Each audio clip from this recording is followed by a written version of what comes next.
आज की क्लास में हम फिनोल की रासायनिक अभिक्रियाओं की बात करेंगे, जिसमें भी फिनोल की सबसे मुख्य अभिक्रिया इलेक्ट्रॉन स्नेह प्रतिस्थापन अभिक्रिया जो बेंजीन वलय की अभिक्रिया होती है उसके बारे में बात करेंगे। तो टॉपिक को स्टार्ट करते हैं।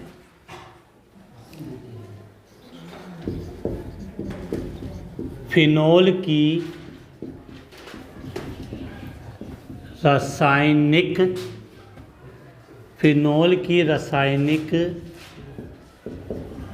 अभिक्रियाएं, क्या लिखा है? फिनोल की रासायनिक अभिक्रिया। और इसमें हमने वो अभिक्रिया पहले पढ़ चुके हैं जिसमें फिनोल में और एच के मध्य का बंध टूटता है अर्थात वो अम्लीय प्रकृति दर्शाती है। अब हम बात करें फिनोल जहाँ पर बेंजीन वलय आती है उसकी मुख्य अभिक्रिया होती है इलेक्ट्रॉन स्नेही प्रतिस्थापन अभिक्रिया। तो फर्स्ट यहाँ पे लिख रहे हैं फिनोल की प्रतिस्थापन, फिनोल की इलेक्ट्रॉन स्नेही प्रतिस्थापन अभिक्रिया। फिनोल की इलेक्ट्रॉन स्नेही प्रतिस्थापन अभिक्रिया। सबसे पहले हम समझते हैं कि जब फिनोल की इलेक्ट्रॉन स्नेह प्रतिस्थापन अभिक्रिया की बात करेंगे तो फिनोल में होता क्या है, बेंजीन वलय के ऊपर क्या जुड़ा होता है, OH समूह जो एक सक्रिय समूह होता है और साथ में ऑर्थो या पैरा निर्देशी समूह होता है। ऑर्थो या पैरा निर्देशी समूह अर्थात इसकी जो इलेक्ट्रॉन स्नेह प्रतिस्थापन अभिक्रिया होगी उसमें जो आने वाला समूह होगा वो या तो ऑर्थो पैरा या ऑर्थो पैरा दोनों कंडीशन पे जोड़ता है। तो इसमें हम सबसे पहले अभिक्रिया जो यहाँ पर ले रहे हैं नंबर 1, वो मैंने यहाँ पे लिखी है नाइट्रीकरण। क्या लिखा है? नाइट्रीकरण। और नाइट्रीकरण का मतलब सीधी सी बात है कि फिनोल की अभिक्रिया नाइट्रिक अम्ल से होगी। अभी यहाँ पर एक विशेष क्वेश्चन, अच्छा क्वेश्चन बनता है कि फिनोल की अभिक्रिया तनु नाइट्रिक अम्ल से करवाते हैं तो अलग उत्पाद बनता है और सांद्र नाइट्रिक अम्ल से करवाते हैं तो अलग उत्पाद बनता है। दोनों के लिए विशेष याद रखने को कन्फ्यूजन क्रिएट होता है, तनु में उत्पाद अलग बनेगा और सांद्र में उत्पाद अलग बनता है। तो यहाँ पर लिख रहे हैं कि फिनोल तनु नाइट्रिक, फिनोल तनु नाइट्रिक अम्ल, फिनोल तनु नाइट्रिक अम्ल के साथ अभिक्रिया करके, फिनोल तनु नाइट्रिक अम्ल के साथ अभिक्रिया करके ऑर्थो तथा पैरा नाइट्रो फिनोल बनाता। समझना यहाँ से, ऑर्थो तथा पैरा नाइट्रोफिनोल बनाता है। सबसे पहले नाइट्रिक अम्ल का फॉर्मूला क्या होता है? HNO3 होता है। यहाँ पर हमने लिया तनु नाइट्रिक अम्ल। जब भी नाइट्रिक अम्ल की आप रिएक्शन करवाते हो, अभिक्रिया करवाते हो, तो माइंड में एक बात क्लियर करनी है कि नाइट्रिक अम्ल को इस प्रकार से लिखेंगे जिससे अभिक्रिया इजीली समझ में आ जाए। H, यहाँ से एक O लिया और फिर NO2। तो नाइट्रिक अम्ल को हम क्या लिख सकते हैं? HONO2। अब क्या होता है फिनोल, तो ये लिखा मैंने बेंजीन वलय और ये बेंजीन वलय पे जोड़ दिया OH, बन गया फिनोल। अब फिनोल की अभिक्रिया किससे करवाने? तनु नाइट्रिक अम्ल है तो यहाँ पर मैंने, अब नाइट्रिक अम्ल को हम शॉर्ट में क्या लिख सकते हैं? यहाँ सिंपल तरीके से HONO2। और कैसा है? तनु नाइट्रिक अम्ल है। क्रिया कराओगे तो कंडीशन क्या होगी बस समझना कि देखो बेंजीन वलय के यहाँ तो OH जुड़ गया, इसके अलावा बेंजीन वलय के प्रत्येक कार्बन पे क्या जुड़ा होता है? हाइड्रोजन जुड़ा होता है। सपोज करता हूँ मैंने एक हाइड्रोजन यहाँ रिप्रेजेंट कर दिया, दूसरा हाइड्रोजन मैंने आपको यहाँ दर्शा दिया समझने के लिए। अब होता क्या है कि ये जो नाइट्रीकरण अभी होता है उसमें आने वाला समूह ऑर्थो और पैरा पे जुड़ेगा, एक बार ऑर्थो दूसरी बार पैरा पे।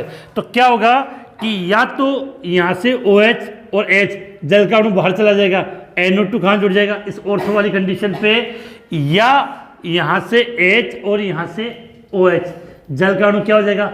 बाहर चला जाएगा और ये NO2 वहीं यहाँ आके जुड़ जाएगा। तो उस कंडीशन में क्या बनेगा आपका? यहाँ HO एक बार NO2 को मैंने ऑर्थो में जोड़ दिया, दूसरी बार NO2 को कहाँ जोड़ दो, पैरा पे। समझना है HOH जल का अणु बाहर या HOH जल का अणु बाहर। दूसरी बार तो यहां से आपके माइंड में ये बात क्लियर होनी चाहिए कि जब फिनॉल की क्रिया तनु नाइट्रिक अम्ल से करवाएंगे तो ये तो गया ऑर्थो। देखो कंडीशन समझो, काउंटिंग करते हैं 1 2 1 2 का रिलेशन क्या कहलाता है, ऑर्थो। और 1 2 3 4 1 4 का रिलेशन क्या कहलाता है, पैरा। तो ये क्या बना, ऑर्थो के लिए ओ लगाते हैं, NO2 को क्या बोलते हैं, ऑर्थो, NO2 को बोलते हैं नाइट्रो, और इसके लिए क्या हो गया, ऑर्थो नाइट्रो फिनॉल। ये क्या बन गया, पैरा नाइट्रो फिनॉल। ये क्या बन गया, पैरा नाइट्रो फिनॉल बन गया है। तो ये बात क्लियर होनी चाहिए कि नाइट्रिक अम्ल की जब फिनॉल की क्रिया तनु नाइट्रिक अम्ल से, तनु HNO3 से, किससे, तनु HNO3 से करवाएंगे तो उत्पाद में ऑर्थो नाइट्रोफिनॉल तथा पैरा नाइट्रोफिनॉल बनता है। अब यहाँ से एग्जाम में एक बार क्वेश्चन पूछा गया है बोर्ड एग्जाम के अंदर कि ऑर्थो नाइट्रोफिनॉल व पैरा नाइट्रोफिनॉल दोनों का जो मिश्रण है वहाँ से दोनों को कैसे अलग करोगे। यहाँ जो हमें प्राप्त हुआ है वो ऑर्थो नाइट्रोफिनॉल तथा पैरा नाइट्रोफिनॉल दोनों प्राप्त हुए, इन दोनों को मिश्रण से कैसे अलग करोगे। तो ध्यान रखना, इन दोनों ऑर्थो नाइट्रोफिनॉल तथा पैरा नाइट्रोफिनॉल को वाष्पीय आसवन विधि के द्वारा अलग किया जाता है। भाप आसवन बोल दो या वाष्पीय आसवन विधि के द्वारा अलग किया जाता है। अब इसमें क्या होता है वो समझो कि होता क्या है कि चलो पहले मैं यहाँ क्वेश्चन, चलो पहले आप इसका स्क्रीनशॉट ले लें फिर हम आगे बात करें।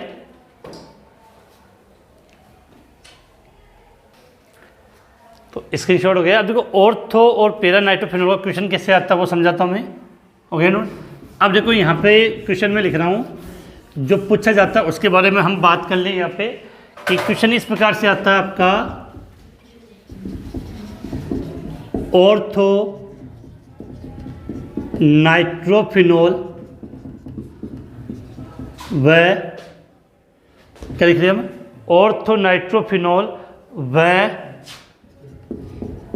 पैरा नाइट्रोफिनॉल को आप किस प्रकार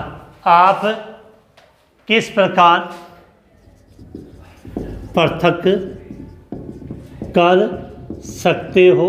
अच्छा क्वेश्चन है, एनसीईआरटी बुक में लाइन टू लाइन दिया और बोर्ड एग्जाम में पूछा भी जा सकता है। तो यहाँ पर हम लिखेंगे आंसर में ऑर्थो और ये हो गया पैरा, ऑर्थो व पैरा नाइट्रोफिनॉल को वाष्पीय आसवन द्वारा आसानी से, वाष्पीय आसवन द्वारा आसानी से पृथक किया जा सकता है। वाष्पीय आसवन द्वारा आसानी से पृथक किया जा सकता है क्योंकि ऑर्थो नाइट्रोफिनॉल में अंतर आणविक हाइड्रोजन बंध होने के कारण ये आसानी से वाष्पित हो जाता है, जबकि पैरा नाइट्रोफिनॉल में अंतरा आणविक हाइड्रोजन बंध होने के कारण अणु आपस में सगुणित हो जाता है, इसलिए ये आसानी से वाष्पित नहीं होता है। सीधी सी बात है कि दोनों को जब हम गर्म करेंगे तो ऑर्थो नाइट्रोफिनॉल आसानी से वाष्प में परिवर्तित हो जाएगा, तो इसको अलग कर लेंगे और पात्र में पेरा नाइट्रोफिनॉल बच जाएगा। अब अंतर कैसे वो समझते हैं। स्टिक से बनाते हैं दोनों की, ये बेंजीन वाले बनाई, यहाँ O, यहाँ पर H, यहाँ N, डबल बॉन्ड O और यहाँ पे O। ये चीज़ आपको बिल्कुल समझ में आ रही होगी। अब क्या होगा बेटा सुनो कि इस हाइड्रोजन और इस ऑक्सीजन में कौन सा बंध बन रहा है, हाइड्रोजन बंध। जब एक ही अणु के अंदर हाइड्रोजन बंध बनता है तो उस हाइड्रोजन बंध को हम क्या बोलते हैं, अंतर आणविक हाइड्रोजन बंध। अंतर आणविक हाइड्रोजन बंध, तो ये ऑर्थो नाइट्रोफिनॉल है। तो ऑर्थो नाइट्रोफिनॉल में अंतर आणविक हाइड्रोजन बंध बनता है जिसके कारण ये आसानी से वाष्पित हो जाता है। जबकि पैरा नाइट्रोफिनॉल में क्या होता है वो समझे आप कंडीशन।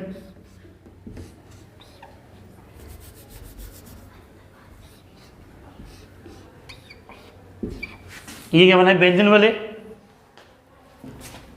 ये फिनॉल के लिए OH, ये N डबल बॉन्ड O, ये O,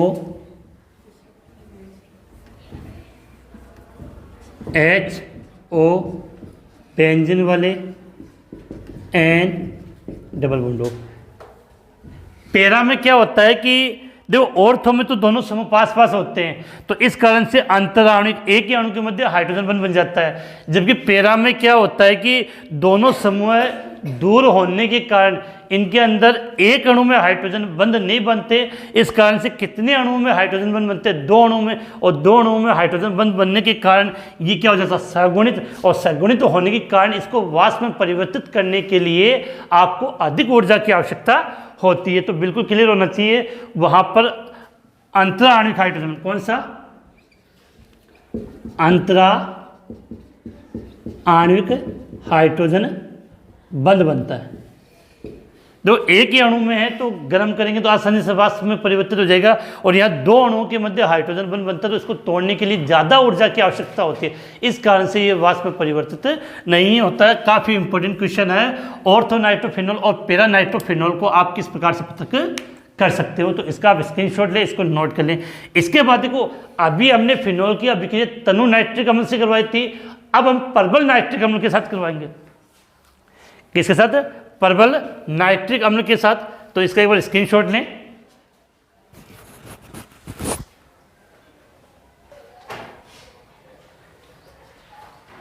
इसके बाद आगे बात करते हैं। स्क्रीनशॉट आपने ले लिया होगा। अब देखो यहाँ पे कि ये तो क्वेश्चन हो गया अपना। अब देखो इसके बाद कि तनु नाइट्रिक अम्ल से क्रिया करवाई, बिल्कुल क्लियर होना चाहिए। तनु नाइट्रिक अम्ल से जब क्रिया करवाई है तो ऑर्थो तथा पैरा नाइट्रोफिनॉल बनता है, लेकिन जब सांद्र नाइट्रिक अम्ल से करवाएंगे तो पिक्रिक अम्ल बनता है, और उसमें ऑर्थो और पैरा वाली जितनी भी कंडीशन होती है उन सब पर नाइट्रो समूह जुड़ जाता है। तो काफ़ी इंपॉर्टेंट क्वेश्चन है। तो यहाँ नाइट्रिक अम्ल में लिख रहे हैं कि फिनॉल की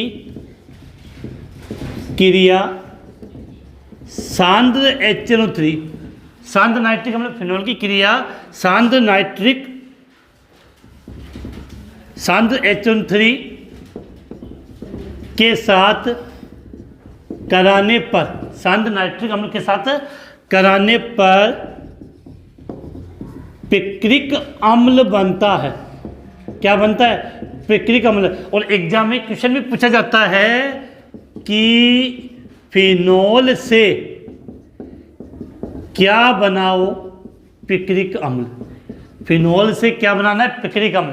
तो फिनॉल की क्रिया सांद्र HNO3, ना जब भी सांद्र HNO3 की क्रिया होती है तो वहाँ वो अभिक्रिया सांद्र H2SO4 की उपस्थिति में होती है। तो समझ, फिनॉल है तो बेंजीन वाले के ऊपर OH, ये बना फिनॉल।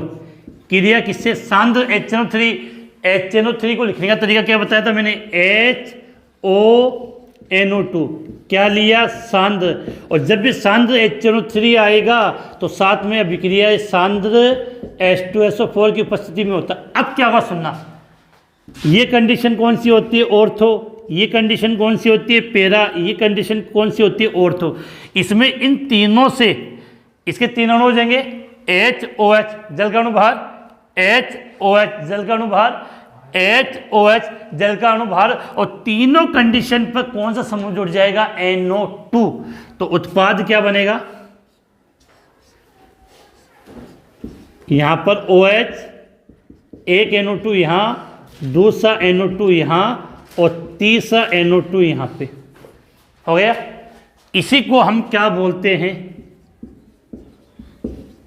पिक्रिक अम्ल। पिक्रिक अम्ल, अब बहुत बार कहते हैं कि पिक्रिक अम्ल का रासायनिक नाम क्या होता है, ये जो 1 2 3 4 5 6, एक नाइट्रो 2 नंबर पर, दूसरा नाइट्रो 4 नंबर पे, तीसरा नाइट्रो 6 नंबर पर, तो 2 4 6 ट्राई नाइट्रो, और बाकी क्या होता है, फिनोल। तो क्या लिख देंगे, 2 4 6 tri nitro, 2 4 6 tri nitro phenol. काफ़ी अच्छा क्वेश्चन बनता है। तो अब आप बात समझ गए होंगे कि तनु नाइट्रिक अम्ल से अभिक्रिया करवाएंगे तो ऑर्थो नाइट्रोफिनोल तथा पैरा नाइट्रोफिनोल बनता है, जबकि सांद्र नाइट्रिक अम्ल के साथ क्रिया कराएंगे तो पिक्रिक अम्ल अर्थात 2,4,6 ट्राई नाइट्रोफिनोल बनता है। तो ये तो कौन सी अभिक्रिया हो गई थी आपकी, नाइट्रीकरण। इसके बाद जो अगली अभिक्रिया आती है वो होती है ब्रोमीनीकरण। उसमें भी इसी प्रकार से उत्पाद बनता है, लेकिन उसकी कंडीशन आपको याद करनी है, तो इसको आप नोट कर लिया होगा। अब आगे हम बात करें नाइट्रीकरण के बाद ब्रोमीनीकरण के लिए। इसके बाद देखो अगली अभिक्रिया की बात करते हैं।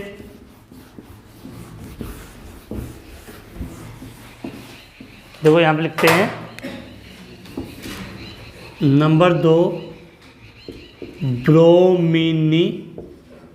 तो सीधी बात है कि फिनोल की अभिक्रिया किससे कराएंगे, ब्रोमीन से करवाएंगे। हैलोजनीकरण बोलते हो या ब्रोमीनीकरण, तो फिनोल की अभिक्रिया किससे करवाएंगे, ब्रोमीन से करवाएंगे। अब यहाँ कंडीशन है कि दो कंडीशन अलग अलग होगी और दोनों में उत्पाद भी अलग अलग बनेगा। पहली कंडीशन हम यहाँ समझते हैं कि फिनोल की क्रिया ब्रोमीन के साथ CS2 carbon disulphide oblique CaCl3 chloroform जैसे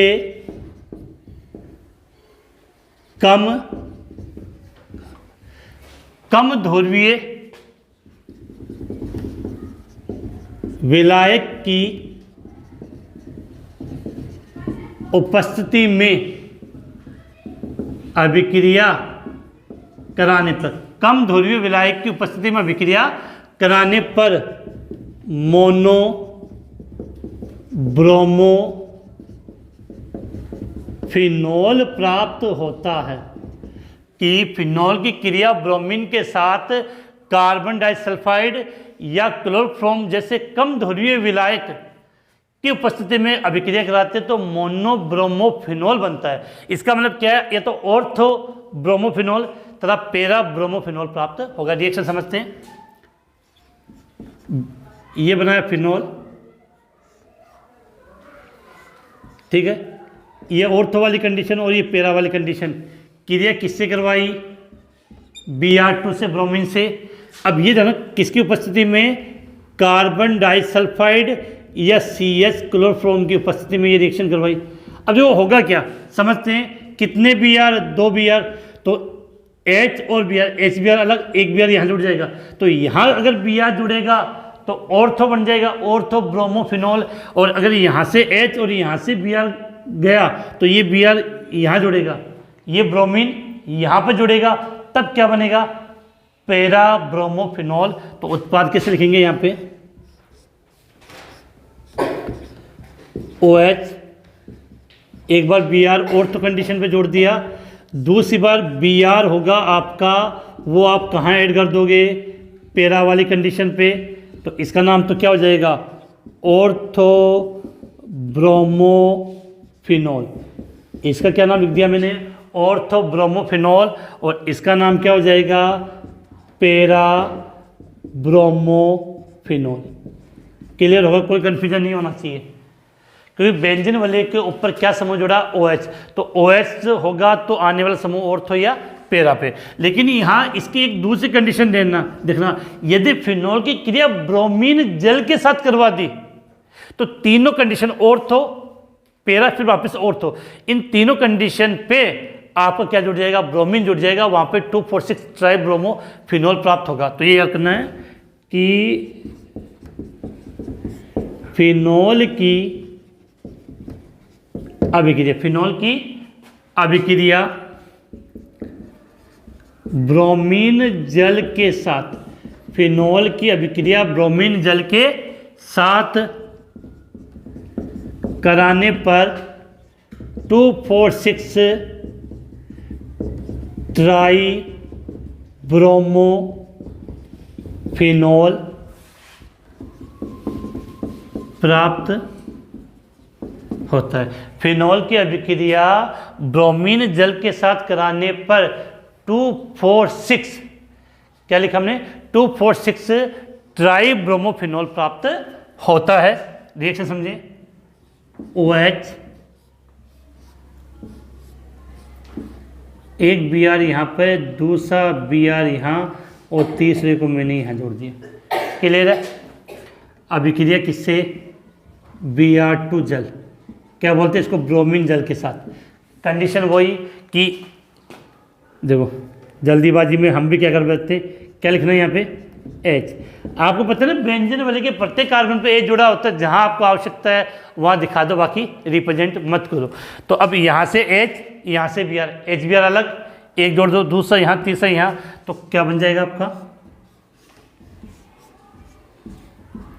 OH, एक Br, दूसरा, तीसरा, लिख दिया हमने। अब देखो यहाँ से हम इसको आगे समझते हैं, बन गया आपका। अब इसका नाम क्या हो जाएगा, काउंटिंग वही 1 2 3 4 5 6, तो क्या नाम हो जाएगा इसका, 2,4,6 ट्राई ब्रोमोफिनॉल। क्या लिखा, 2,4,6 ट्राई ब्रोमोफिनॉल। तो यहाँ से कहने का मतलब था कि फिनॉल की जो हम इलेक्ट्रॉन स्नेही प्रतिस्थापन अभिक्रिया की बात कर रहे हैं, उसमें दोनों अभिक्रिया अपने लिए इंपॉर्टेंट थी।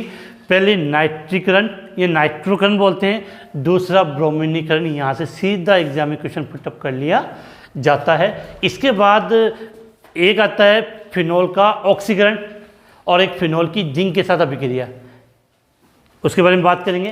पहले आप इसको नोट करें,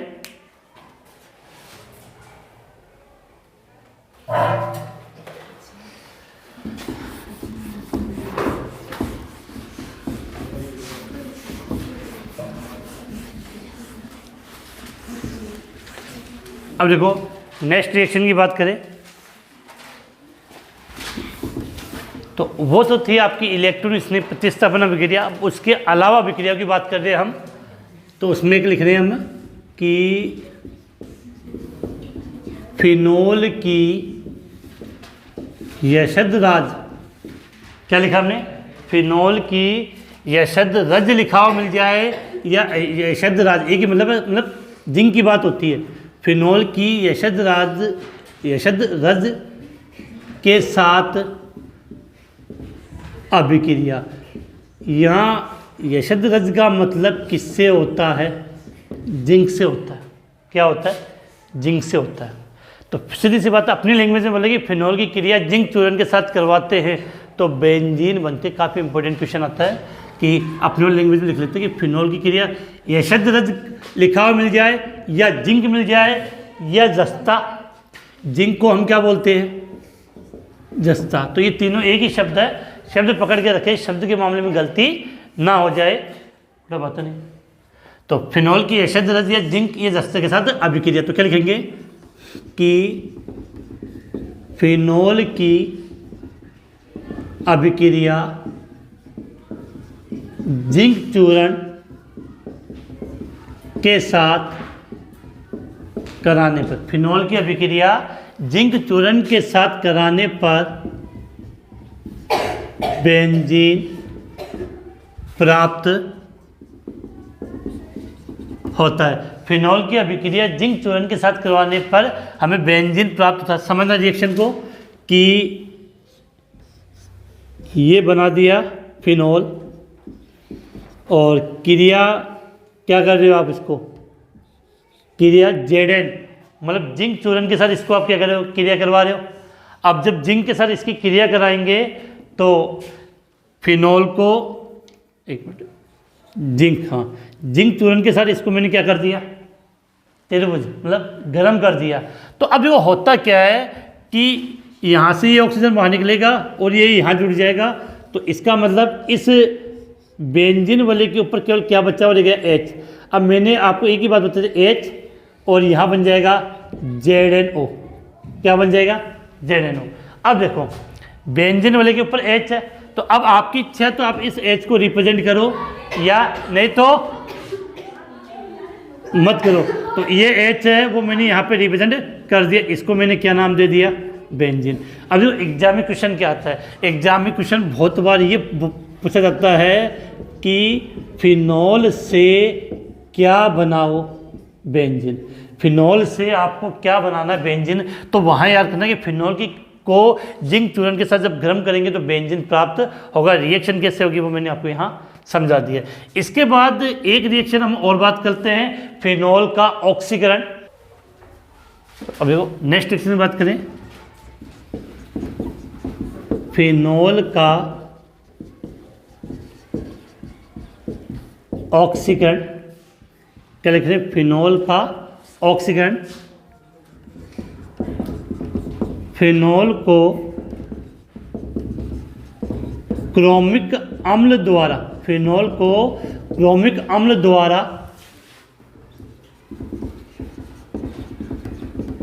ऑक्सीकरण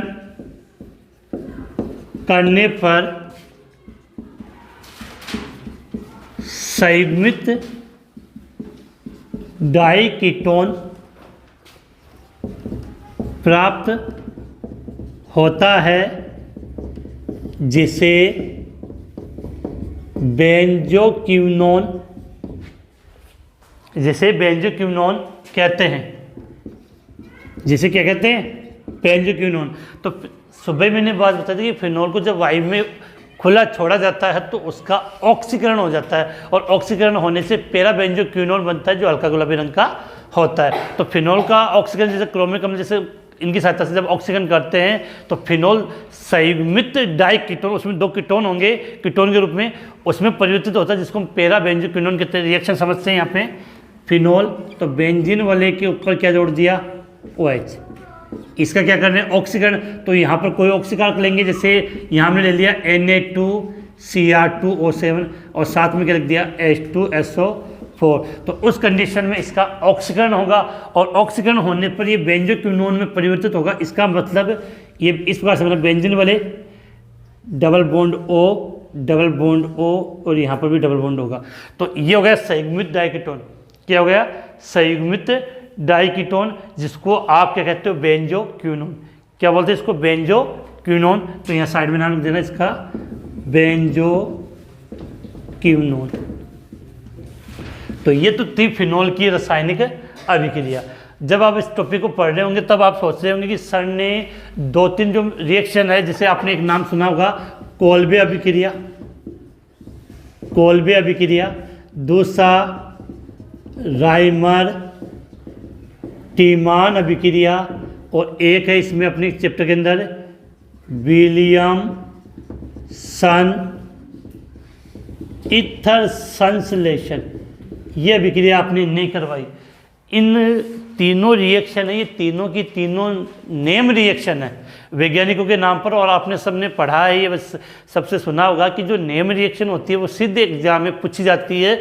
तो ये तीनों रिएक्शनों का मैंने अलग से वीडियो बना दिया, और तीनों रिएक्शनों का अलग अलग वीडियो, जहाँ पर नेम रिएक्शन को इतनी ईजी लैंग्वेज में समझाया है कि एक बार पढ़ती है आपको ये याद हो जाएगी। तो इन तीनों के वीडियो आपको अलग से मिल जाएंगे। तो आज की क्लास में पहले एक बार इसका आप स्क्रीनशॉट ले लें जिन्होंने नहीं लिया हो।